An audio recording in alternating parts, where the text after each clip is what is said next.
Welcome back, Cancer. And for the month of September 2017, and I'm going to go ahead and read to you the next section that I found quite meaningful and beautiful. Through the fourth ray, and after all, you're also the fourth zodiac sign, but through the fourth ray, the moon, your ruler, is very much an essential aspect of the collective expression of the human kingdom.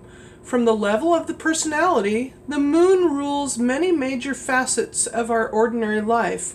1. The attachment to forms and basic self-preservation. 2. The physical mother, her womb, the birth process. 3. The early psychological factors, the home and family life. 4. The tribe, that is, one's national and or racial roots. 5. The genetic and biological karma.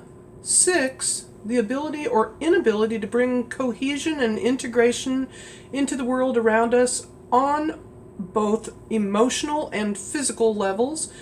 And finally, 7. The sense of psychological belongingness as expressed by such thoughts and feelings as this is my country, my family, my home, my mother, me as a psychological unit.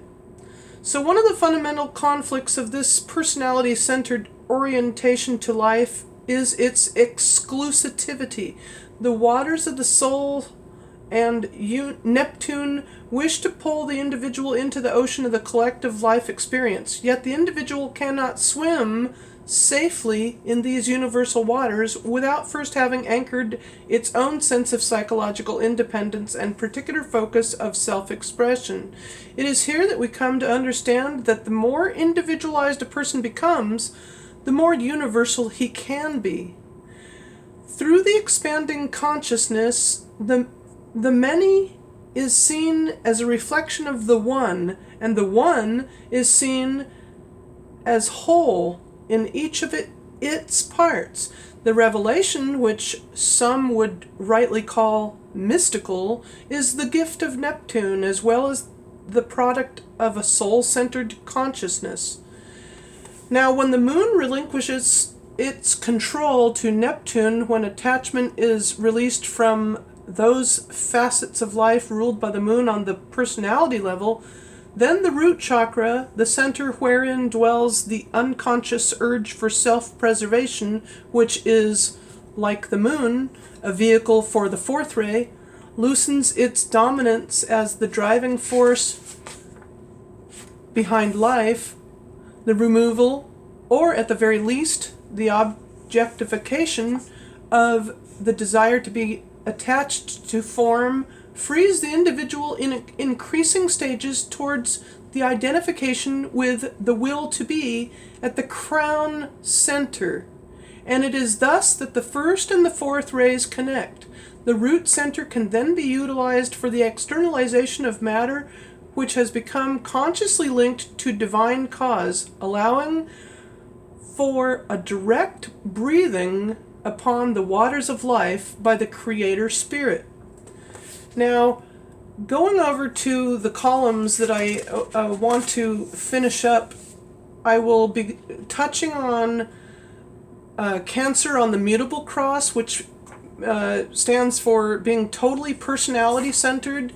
Cancer on the fixed cross, which is awakening to the soul personality. And Cancer on the cardinal cross, which is more of the more highly evolved personality, also known as the soul-centered individual. So here you are, Cancer. Here are your key words. On the mutable cross, or the personality-centered, some Cancers can be totally subjective, awakening to environment, or identifies with the whole. Selfish desire, shared desire, selfless desire. Waters of womb, waters of earth, waters of life. self-preserving, self-nurturing, self-serving, instinctual mother, worldly mother, universal mother. And then finally, Cancer, here are your keyword phrases. Let isolation be the rule, and yet the crowd exists. When a person's life is centered in the personality as its total expression, his eventual destiny will be isolation and loneliness. He is so fundamentally subjective that it becomes impossible to connect with others, no matter how close the biological or karmic attachment. Without the tension of the personality-soul relationship, he becomes imprisoned by the shell of the lower self. So here is an affirmation, so to speak. I build a lighted house and therein dwell. The illusion of separateness eventually gives way to the illumination of universality. It is then that the soul-centered individual becomes the channel for the light of the world, which, when expressed through Cancer, is unlimited nourishment to all the forms and creatures of life. Isn't that just beautiful?